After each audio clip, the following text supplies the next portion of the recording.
시청자 여러분 안녕하십니까? 한 주간의 북한 관련 소식과 함께 주요 이슈를 분석해드리는 통일로 가는 길입니다. 미국 대선과 차기 행정부 출범과 맞물려 북한의 도발 가능성이 고조되는 가운데 미국 6회 공군 장관들이 정권 교체기 북한의 위협에 대한 철저한 대비가 필요하다고 강조했습니다. 미 중앙정보국 등 정보당국도 북한의 사이버 공격 등에 대비하고 있는 것으로 알려졌습니다. 미국의 싱크탱크 신미국안보센터가 24일 워싱턴 DC에서 개최한 자담회에서 3군 장관은 북한 사태의 긴급성과 예측 불가능성 등을 거론하며 즉시 대응 태세를 갖춰야 한다고 강조했습니다. 레이 메이버스 해군 장관은 몇 주 몇 달에 걸쳐 군사력을 움직일 수 있을 만큼 한가하지 않다며 모든 전력을 전진 배치하고 해병대 구호처럼 파이트 투나잇 정신으로 철저히 대처해야 한다고 말했습니다. 이어 차기 미 행정부는 북한을 포함해 외부의 위협에 취임 첫날부터 철저히 대처해야 한다며 만약 한반도에 위기가 발생한다면 주한미군과 항공모함, 구축함 등 주변의 모든 군사력을 총동원해 곧바로 대응해야 한다고 덧붙였습니다.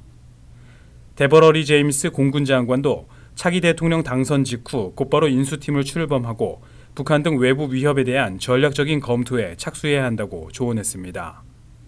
제임스 장관은 새 정부가 우선으로 할 일은 핵태세 점검이라며 미국의 핵무기를 점검하고 앞으로 어디에서 어떻게 운용할지를 정해야 한다고 말했습니다. 에릭 패닉 육군 장관은 북한의 위협은 예측 불가능하고 심각하기 때문에 한순간도 방심할 수 없다면서 무엇보다 점증하는 북한 위협에 우리가 철저히 준비되어 있다는 것을 확실하게 보여주는 것이 중요하며 이미 주한미군은 어떤 상황에도 대처할 준비가 돼 있다고 강조했습니다. 최근 존 브레넌 CIA 국장은 언론 인터뷰에서 북한이 미 대선 전후 정권 교체 시기에 미국의 안정을 위협하기 위해 핵, 미사일, 사이버 등 각종 도발을 할 가능성이 있다고 밝힌 바 있습니다. 이에 대해 애슈턴 카터 미 국방장관은 한미 연례 안보 협의 회의 후에 가진 기자회견에서 대선과 상관없이 북한의 도발 가능성을 항상 예의주시하며 이에 대응할 만반의 준비를 하고 있다고 밝혔습니다. 통일로 가는 길, 이보현입니다. 북한이 지난 20일 강행했던 미사일 시험 발사가 얼마나 처참한 실패로 끝났는지 보여주는 정황이 정부 당국을 통해 확인됐습니다. 당시 발사에 실패한 무수단 미사일은 발사 차량에서 점화된 직후 폭발해 발사 차량까지 시커멓게 태웠던 것으로 알려졌습니다. 정부의 한 소식통은 북한이 지난 20일 평북 구성 방현 비행장 인근에서 발사한 무수단 미사일 한 발은 발사 차량을 벗어나지 못한 상태에서 폭발했으며 이 폭발로 발사 차량까지 시커멓게 타버린 것으로 확인됐다고 밝혔습니다. 차량 앞좌석에 발사 요원들이 탑승해 있었다면 여러 명의 사상자가 발생했을 가능성이 있지만 인명피해는 정확히 확인되지 않은 것으로 알려졌습니다. 군과 정보당국은 북한이 개량한 액체 로켓을 무수단 미사일에 장착해 시험하는 단계였으며 이 로켓의 연료 도관 장치 등에서 결함이 발생해 폭발했을 것으로 분석했습니다. 정부 소식통은 실패한 무수단 미사일 탄두부의 모양은 변하지 않은 것으로 나타나 탄두 중량에 의한 가부하로 보이지 않는다면서 김정은이 어떻게든 비행 능력과 미사일 성능을 입증해 보이라고 심하게 닥달하는 것도 연속 실패의 요인으로 보인다고 말했습니다. 지난 4월 15일을 시작으로 이번까지 모두 8차례 발사된 무수단 미사일은 지난 6월 22일 한 차례만 제외하고는 모두 실패했습니다. 군은 무수단 미사일 발사 당시 김정은 노동당 위원장이 현장을 참관하고 있었을 가능성에 무게를 두고 있습니다. 북한은 이번 발사 실패 현장에서 체면을 구긴 김정은의 닥달을 견디다 못해 결함이 발생할 만한 곳을 응급처치해 곧 재발사에 나설 것이라고 전망했습니다. 통일로 가는 길, 지한샘입니다. 한국과 미국은 지난 26일 일본 도쿄에서 열린 외교 차관 협의회에서 양국 간 긴밀한 대응 전략을 바탕으로 전방위적이고 강력한 대북 제재 압박을 가한다는 방침을 재확인했습니다. 외교부는 한미일 3국 외교 차관 협의 참석차 일본을 방문한 임성남 외교부 1차관과 토니 블링컨 미 국무부 부장관이 회담을 갖고 북한, 북핵 문제와 한미 관계, 글로벌 파트너십 등 공동의 관심사에 대해 의견을 교환했다고 밝혔습니다. 양 차관은 올해 2차례 핵실험과 24발의 각종 탄도미사일을 발사한 북한의 연쇄 도발이 한반도뿐 아니라 미국에도 직접적인 위협이 되고 있다는데 인식을 같이 했습니다. 또한 양국 간 긴밀한 공동의 대응 전략을 바탕으로 전방위적이고 강력한 대북 제재를 통해 북한이 비핵화 이외에는 다른 선택을 할 수 없도록 유도해 나가기로 했습니다. 외교부는 국제사회의 안보리 결의 2270호의 충실한 이행과 신규 안보리 결의 채택을 위해 함께 노력하기로 하고 북한의 외교적 고립을 심화시키기 위한 공조를 강화해 나가기로 했다고 전했습니다.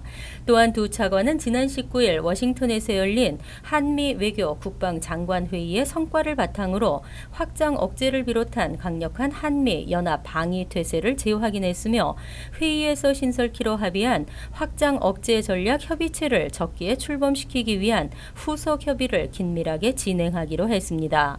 확장 억제란 동맹국이 적대국의 핵 공격 위협을 받을 경우 미국이 해구산, 미사일 방어 체계, 재래식 무기 등 강력한 수단을 총동원해 미 본토와 같은 수준의 억제력을 제공한다는 개념입니다. 통일로 가는 길 권미숙입니다. 최근 미국 정부가 유엔에서 북한의 인권 유린에 연루된 개인과 기관의 명단을 담은 2차 대북 인권 제재 명단을 작성하고 있다고 미 정부 고위 관리가 밝혔습니다. 스콧 버스비 국무부 민주주의 인권 노동 담당 부차관보는 25일 한미 연구소 주최로 열린 토론회에서 현재 미국 정부는 북한의 인권 상황을 비판하는 또 다른 강력한 결의안을 통과시키기 위해 다른 정부들과 긴밀하게 협조하고 있다고 말했습니다. 버스비 부차관보는 미국 정부가 북한에 관여할 것인지는 북한이 인권 침해에 구체적인 개선 조치를 취할 의지가 있는지에 달려 있다는 점을 분명히 했다며 북한 인권 문제에 대한 미국의 의지가 강력함을 뒷받침했습니다. 이날 토론회에서 버스비 부차관보는 북한 인권 문제를 해결하기 위한 3가지 대응 전략으로 국제사회의 관심을 끌어내는 것과 더불어 북한 사람들이 최대한 외부 정보를 많이 접촉하도록 하는 일, 북한 관리들에 대한 책임 추궁을 언급했습니다. 이어 그는 북한 인권 문제 제기의 초점 중 하나가 북한 지도부와 관리들, 특히 정치범 수용소 관리 또는 신문을 당하거나 탈북자를 추적하는 일을 하는 사람들의 행동을 전 세계가 주시하고 있으며 언젠가는 그 책임을 지게 될 것이라는 분명한 경고라고 지적했습니다. 버스비 부차관보는 2번째 제재 대상자 명단을 만들기 위해 고심하고 있으며 오는 12월에는 제재 명단을 발표할 수 있기를 희망한다고 밝혔습니다.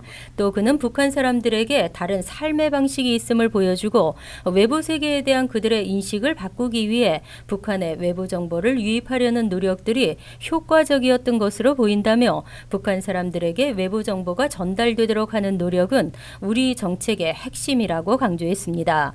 버스비 부차관보는 유엔 안전보장 이사회를 통해 북한 정권에 대한 압력을 유지하는 일에도 계속해서 집중하고 있으며 앞으로도 가능한 모든 기회를 이용해 북한이 인권을 개선하도록 압박할 것이라고 덧붙였습니다.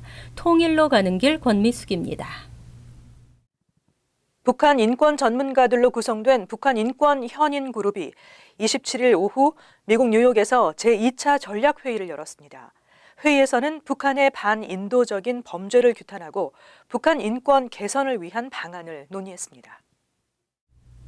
연세 휴먼 리버티 센터와 휴먼 라이츠 재단이 공동 주관에 열린 이날 회의에는 북한 인권 현인 그룹 8명의 회원 가운데 송상현 전 국제형사 재판소 소장, 이정우 북한 인권 국제협력대사, 마이클 커비 전 유엔 북한인권조사위원회 위원장, 마루주케 다르스만 전 유엔 북한인권 특별보고관, 로버트 킹 미 국무부 북한인권 특사가 참석했습니다. 북한의 인권 상황과 최고 책임자를 국제형사재판소에 회부할 것을 촉구하는 유엔 결의안이 올해 말 제71차 유엔 총회에서 통과될 것으로 예상되는 상황에서 이번 회의는 북한의 인권 개선을 압박하는 성격을 지녔습니다. 특히 북한의 핵미사일 실험에 대응해 유엔 안전보장이사회가 새 대북 제재를 추진하는 상황에서 북한의 인권 개선을 촉구하는 국제사회의 목소리를 결집하는 계기가 될 것으로 보입니다. 이정훈 대사는 북한 정권의 반인륜적 범죄에 대한 책임 추궁의 대상과 범위, 방법을 구체적으로 논의해 북한의 인권 상황을 국제적으로 공론화할 필요가 있다고 말했습니다. 참석자들은 행사에서 북한의 반인도적 범죄에 대한 책임 규명을 촉구하면서 북한 인권 개선 전반을 위한 전략을 모색했습니다. 특히 북한인권조사위원회의 권고안을 북한에 수용하도록 촉구하기 위한 안보리의 적극적인 역할과 북한 인권 상황의 국제형사재판소 회부를 위한 국제법적 체계와 활용 방안도 논의했습니다. 통일로 가는 길, 제한샘입니다. 최근 북한 사법당국이 점쟁이들에 대한 단속을 더욱 강화하고 있다고 자유아시아방송이 북한 소식통의 말을 인용해 보도했습니다.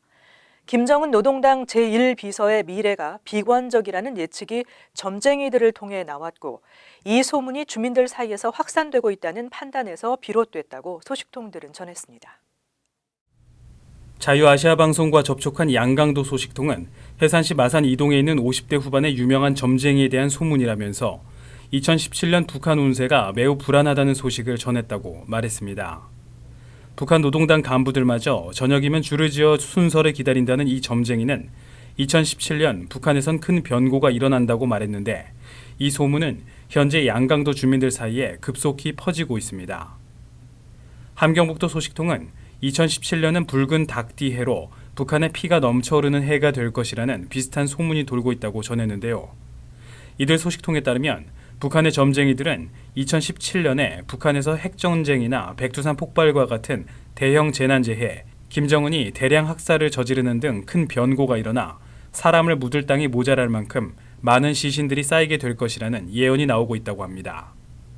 소식통들은 점쟁이마다 핵전쟁, 백두산 폭발, 대량 숙청 등으로 변고의 성격은 다르지만 2017년에는 북한의 큰 인명피해가 발생하면서 김정은의 권력이 불안해지고 주변국으로부터 도움을 받지 못하게 돼 결국 김정은 체제가 무너지는 것을 재촉하게 될 것이라며 모두 입을 모았다고 전했습니다.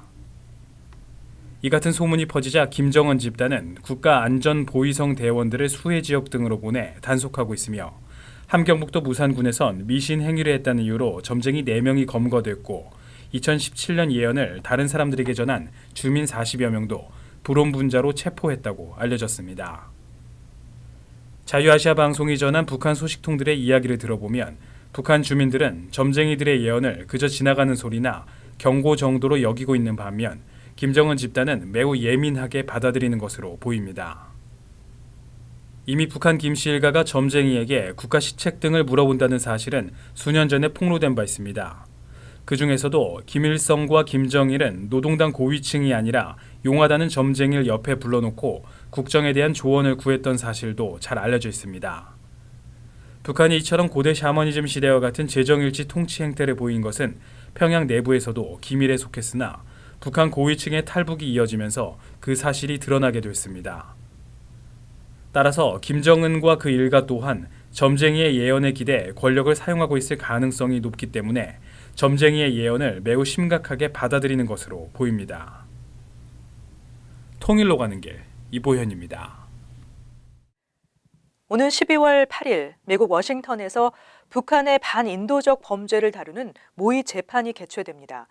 이번 행사를 통해 북한에서 자행되고 있는 인권 유린에 대한 인식을 제고하고 북한의 반인도 범죄에 대한 실질적이고 법률적인 걸림돌을 찾아내는 것이 목표라고 밝혔습니다. 이번 행사에는 세계변호사협회, 국제인권단체 프리덤하우스, 워싱턴의 민간단체인 전략국제문제연구소, 존스 홉킨스대 국제대학원사나 한미연구소, 대북인권단체인 등 10개 단체가 참여합니다. 북한 자유연합의 수전 솔티 대표는 26일 미국의 소리 방송과의 전화 인터뷰에서 북한의 반인도 범죄자들을 실제로 재판정에 세우게 되는 상황을 점검하기 위해 이번 재판이 마련됐다고 말했습니다. 또 북한 정치범 수용소에서 자행되는 인권 유린에 대한 국제적 인식을 점검하고 정치범 수용소 설계자와 감독관들의 반인도 범죄에 대한 책임을 묻는 데 따르는 실질적이고 법률적인 걸림돌을 찾아내는 것이 모의 재판의 목표라고 솔티 대표는 밝혔습니다. 모의 재판은 루안다 국제형사재판소 재판관 출신의 나비 필레이 전 유엔 인권 최고대표, 마크 아몬 전 크메르 루즈 전범재판소 재판관, 토머스 비켄달 전 국제사법재판소 재판관 등 3명의 저명 인사가 주재합니다. 증인으로는 요덕관리소 출신의 탈북자 강철환 씨, 회령관리소 경비원 출신의 탈북자 안명철 씨 등이 출석하며 이 밖에 북한의 형사제도와 정치범 수용소 전문가인 데이비드 호크, 켄 고스 미 해군 분석센터 국제관계국장도 증언한다고 BOA는 전했습니다. 숄티 대표는 이번 모의 재판이 북한에서 끔찍한 범죄를 저지른 반인도 범죄자들에게 강력한 경고의 메시지를 보낼 수 있기를 바란다고 말했습니다. 통일로 가는 길 권미숙입니다. 미국 대선과 차기 행정부 출범이 얼마 남지 않은 가운데 북한 정권은 미사일 발사를 강행하는 등 지속적인 도발을 해오고 있습니다. 하지만 미 정부는 북한에 대한 제재와 감시의 고삐를 늦추지 않을 것임을 재확인했습니다. 워싱턴에서 열린 좌담회에서 미 3군 장관은 북한의 위협에 대해 절대 방심하지 않을 것이며 나날이 증가하는 북한의 위협에 대처할 모든 준비가 돼 있다고 말했습니다. 뿐만 아니라 미 정부는 한국과의 긴밀한 대응 전략을 통해 북한의 도발에 강력하게 대응하고 북한이 비핵화 외에는 다른 길을 선택할 수 없도록 하며 또 다른 대북 인권 제재 명단을 작성하는 등 전 방위적인 압박을 지속해 나갈 것임을 분명하게 밝혔습니다. 국제사회의 제재 속에 엘리트의 망명이 이어지는 등 김정은 정권이 수세로 몰리고 있는 것은 분명해 보입니다. 이런 상황 속에서 가장 고통받는 것은 결국 북한 주민들이 아닐까 합니다. 하루라도 빨리 북한이 공존의 길로 나올 수 있기를 바랍니다. 통일로 가는 길 오늘 순서를 마칩니다. 시청해 주셔서 감사합니다.